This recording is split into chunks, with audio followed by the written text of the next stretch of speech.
In the beginning, we see a girl named Danielle, also called Danny, who reflects on the incident of Cape Fear River from her past, expressing her desire to never go through it again.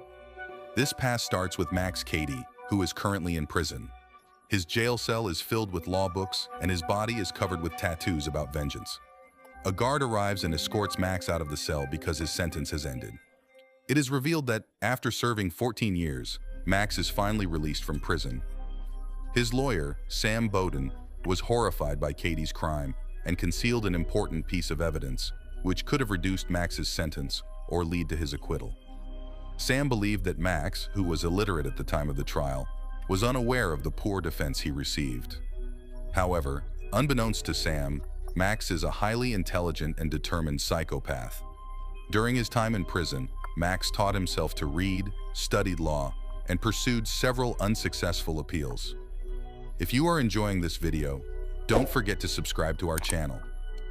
Now we see Sam, who lives with his wife, Lee, and their 15-year-old daughter, Danny, in New Essex, North Carolina. They also have a dog that Lee adores. Meanwhile, Max tracks down Sam. Then we see Danny helping her mom, Lee, with her home business, while Sam leaves a courthouse, conversing with his colleague, Claude Kursek. One evening, the whole family goes out to watch a movie, unaware that Max is already there. Max sits right in front of them, laughing loudly and obnoxiously throughout the film. Afterward, he lights a cigarette and deliberately blows the smoke towards Sam and his family. Upset but trying to ignore him, Sam moves his family to different seats. After the movie, Sam takes his family to an ice cream store. When he goes to the counter to pay, he learns that someone else has already covered the bill.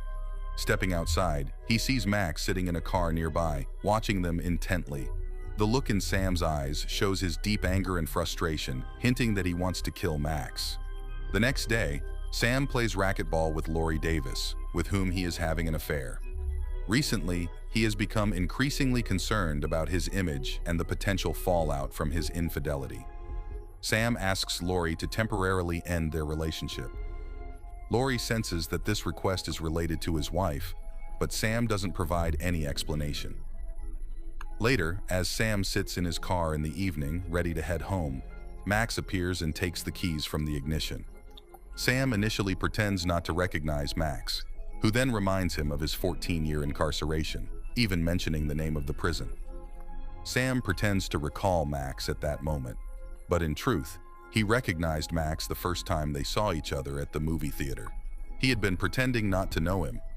Max introduces himself and reminds Sam that he's out of prison, blaming Sam for his incarceration. When Sam asks if Max is following him, Max replies that it's a small town and running into each other is common.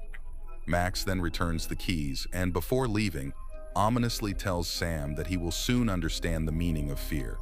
When Sam asks what he means, Max silently walks away. That night, Lee sees someone watching the house, which makes her uneasy. Squinting through the darkness, she recognizes Max. Alarmed, she wakes Sam and they rush outside, but Max has vanished into the night. Sam explains to Lee that Max is a man he represented in court 14 years ago, a case that ended with Max being sent to prison for 14 years. Now Max's sudden reappearance is filled with anger and harassment directed at them. When Lee asks why Max was jailed, Sam hesitates before simply stating it was for assault, unable to recall more details from so long ago. The following day, as Sam heads to work, he urges Lee to remain vigilant. He meets with Kursek, confiding in him about Max's menacing behavior and recounting the events of the past. Sam recalls that, as a government lawyer, he was assigned Max's case, where Max had assaulted and raped a girl. During the case, Sam had received a report indicating that the girl had sexual relations with many people other than Max, which could have led to Max's release. Kursek questions Sam about his actions regarding the hidden report, wondering if it was deliberate. Sam struggles with the weight of his past decisions, admitting that the victim was just 16 years old and suffered severe injuries at the hands of Max. He defends his actions, arguing that he couldn't bear the thought of Max being released and potentially harming others. Kursek probes further, asking if anyone else had knowledge of the hidden report. Sam reassures him that the report was kept confidential, known only to him. He emphasizes that Max, the defendant in the case, lacked the ability to comprehend its contents as he was illiterate. Despite this, Max continues to haunt Sam, making unsettling insinuations about his family. One evening, as Sam is on his way home, he encounters Max in his car, prompting Sam to confront him about his persistent presence. Sam reminds Max of their past lawyer-client relationship, but Max boasts about his newfound legal knowledge gained during his incarceration. He rejects Sam's monetary offer, highlighting the irreparable loss of 14 years of his life spent in prison. Max recounts the hardships he endured behind bars, including assaults, the loss of his wife, and the estrangement from his daughter who believed he was dead. Challenging Sam to undo the years he lost, Max leaves Sam speechless. The next day, Sam receives distressing news from his wife about their dog's sudden illness. Upon returning home, they discover that the dog has been poisoned, leading to its death. Suspecting Max's involvement, Sam files a police report.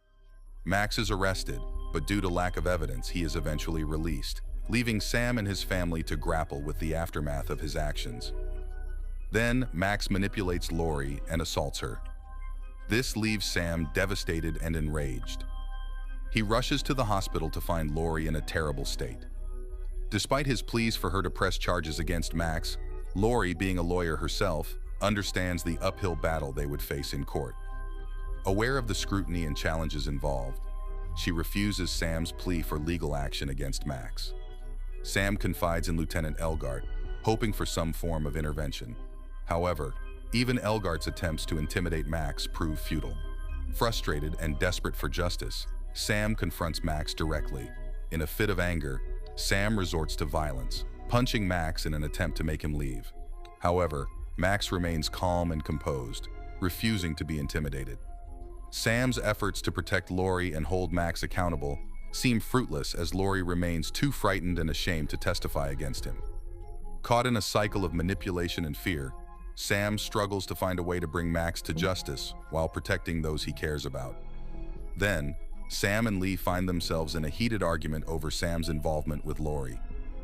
Despite Kursek's suggestion that Max should leave, Max insists that he's acting within legal boundaries. Relentlessly, Max continues to harass Sam and his family. Then Kursek proposes hiring thugs to beat up Max physically, but Sam refuses, unwilling to resort to unlawful methods. Meanwhile, Max employs deceptive tactics, pretending to be Danny's drama teacher to arrange a private meeting with her at school. Max approaches Danny and seduces her, and they share a kiss. After this, Sam reluctantly agrees with Kursek's suggestion to confront Max physically. Unbeknownst to Sam, Max secretly records their conversation during their final warning exchange. Later, Max is attacked by hired thugs, but he turns the tables, overpowering and brutally beating them. Meanwhile, Danny appears to develop feelings for Max.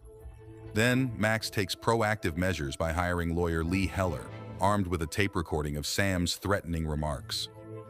Using the recorded threats and exaggerating his injuries, Max files for a restraining order against Sam. Additionally, Max's lawyer petitions the ABA Ethics Committee to have Sam disbarred. The judge grants the restraining order against Sam and warns of potential disbarment. Faced with escalating threats, Sam seeks assistance from Kursek and requests a gun. Sam and Kursek recognize the impending danger of the disbarment meeting in Atlanta, realizing it could provide an opportunity for Max to target Sam's family in Sam's absence. Now, together, they devise a plan to trap Max. Anticipating Max's sinister intentions to strike when Sam is absent, Kursek and Sam devise a plan to create the illusion that Sam has left.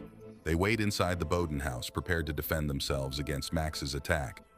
Kursek takes precautions by setting up monofilament wire around the house for protection. However, Max manages to sneak into the house unnoticed and murders the housekeeper, Graciela. Disguising himself in her clothes, Max poses as the maid and surprises Kursek, ultimately strangling him to death. Consumed by anger, Sam is about to pursue Max, but Lee stops him, preventing further escalation. Overwhelmed by the horrifying events, the Bowden family flees the town after discovering the bodies, seeking safety on their houseboat docked along the Cape Fear River upstate. Unaware of Max's presence, they are followed by him as he hides under their vehicle and later tracks down their houseboat. As the Bowdens attempt to escape on a rented boat along the Cape Fear River, Max follows closely behind. He subdues Sam and ties him up, intending to assault the girls in front of him. However, Danny takes action, spraying Max with lighter fluid and setting him on fire as he tries to light a cigar. Max jumps overboard to escape the flames. Despite his severe burns, Max manages to climb back onto the boat. In the midst of a fierce thunderstorm, Max, badly injured from Danny's brave act, confronts Sam. He subjects Sam to a twisted trial, accusing him of past negligence and pressuring him to confess to hiding evidence during Max's trial. Ignoring Sam's pleas, Max attacks him for failing his duty as a lawyer, condemning him to what he calls the ninth circle of hell. Max then orders the girls to undress, but a sudden violent storm throws him off balance, giving Sam a chance to fight back.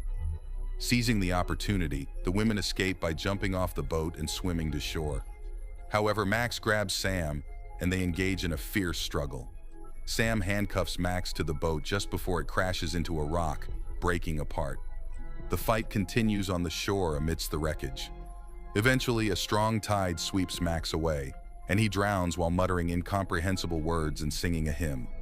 Sam, relieved, washes the blood from his hands and reunites with Lee and Danny, who are deeply shaken by the traumatic events. The scene shifts to Danny, who reveals that although the family was forever changed by the ordeal, they chose never to speak of it again. And this is where the movie ends. If you liked the video, don't forget to hit thumbs up and subscribe to our channel for more amazing recaps. And thanks for watching.